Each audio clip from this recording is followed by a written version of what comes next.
집 앞에 카페거리가 있습니다. 주말에 한 번씩 나가보면 정갈한 모습과 자세로 마주보고 앉아있는 남녀를 볼 수 있습니다. 연인 사이로는 볼 수 없는 긴장감이 느껴져서 누가 봐도 소개팅 현장이라고 할 수 있겠네요. 3자 입장에서 그 장면을 보고 있으면 약간 감정이입이 되면서 응원도 하게 되고 예전 생각도 많이 나더라고요. 30대에는 소개팅을 참 많이 했습니다.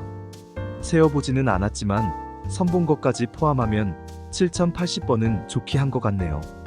사실 저는 대부분 까인 경우가 많아서 소개팅 성공법이나 이런저런 조언을 할 입장은 아닙니다. 그냥 아련한 추억을 가지고 일했으면 어땠을까 하는 생각에서 만든 영상이니 가볍게 봐주시면 좋겠습니다. 소개팅은 무조건 외모가 중요합니다. 외모에는 키, 피부톤, 헤어스타일, 옷차림, 어깨 넓이, 비만 정도, 목소리 톤 등 다양한 요소를 총칭하는 말입니다. 문제는 저도 그랬고 많은 남성들이 외모에 대한 자기 객관화가 잘 안 되어 있다고 할 수 있습니다. 저도 계속 까일 때 인연이 안 돼서 잘 안 되었다 정도로 생각하거나 자기 연민에 빠져 감정의 해소에만 신경 썼던 것 같습니다. 아닙니다. 소개팅에서는 무조건 자기 객관화된 외모를 스스로 평가할 수 있어야 합니다. 그렇다면 어떻게 외모를 자기 객관화해서 평가할 수 있을까요? 간단합니다.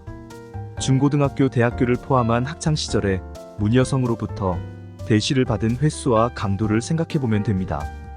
횟수가 많은데 강도가 약하면 성격적인 문제인 경우가 많아 소개팅에는 성공하지만 그 관계가 오래가기는 힘들 수 있습니다. 횟수는 많지 않지만 강도가 강한 경우에는 소개팅을 계속하다 보면 그 매력에 빠진 이성이 분명 생기게 되니 계속 트라이해 볼 필요가 있겠네요.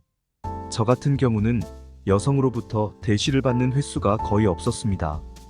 가물에 콩나듯 있었던 것 같은데 설사 있었다 하더라도 그 강도도 졸라 약했습니다. 이런 내가 스스로 외모를 평균 이상이라는 착각 속에서 그 많은 소개팅을 했댔습니다.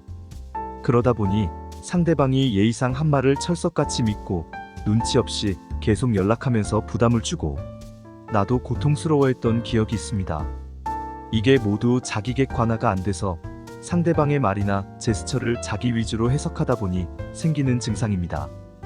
예를 들어 상대방의 예의상 웃음에 많은 의미를 부여하다 연락이 안 되면 인지 부조화에 빠지게 됩니다. 결국에는 상대방이 사고가 나서 내 연락을 못 받는구나 라고 하는 과대망상에 빠지기도 합니다. 나는 이미 세상 미친놈이 되어 있고 그 끝은 얘기 안 해도 다 아시겠지요. 외모에 대한 자기 객관화와 함께 나 정도면 괜찮지라는 자기 연민에 빠지지 않는 것도 소개팅에서 중요한 덕목입니다.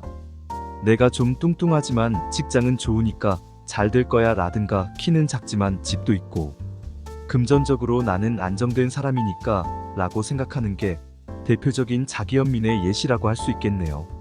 자기 연민은 자기 불편함과 단점을 해소하고 자신감을 높이는 데는 도움이 됩니다.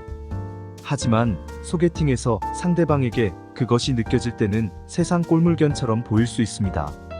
소개팅은 두 사람이 사랑과 성욕이라는 가장 원초적이고 극단적인 감정을 단시간에 극대화해야 하기 때문에 감정적으로 매우 예민하고 위험한 자리입니다. 이 점을 반드시 인지할 필요가 있습니다. 사실 내가 외모가 좀 부족하구나 라고 인정하면 다른 길이 보입니다. 외모가 조금 부족할 경우에는 머리 스타일을 바꾼다거나 운동을 해서 몸을 만들어서 외모를 향상시키는 노력을 할 수 있겠네요. 만약 외모가 많이 떨어진다면 외모가 중요한 소개팅보다는 사교 모임 등 오랜 시간을 두고 나를 어필할 수 있는 방향으로 연애 루트를 바꿀 수 있으니까요. 언제나 그랬듯이 방법을 찾을 수 있을 거라는 생각으로 담대하고 진중하게 준비하면 좋은 인연을 만날 수 있을 거라고 생각합니다. 오늘 영상은 여기까지입니다. 시청해주셔서 감사합니다.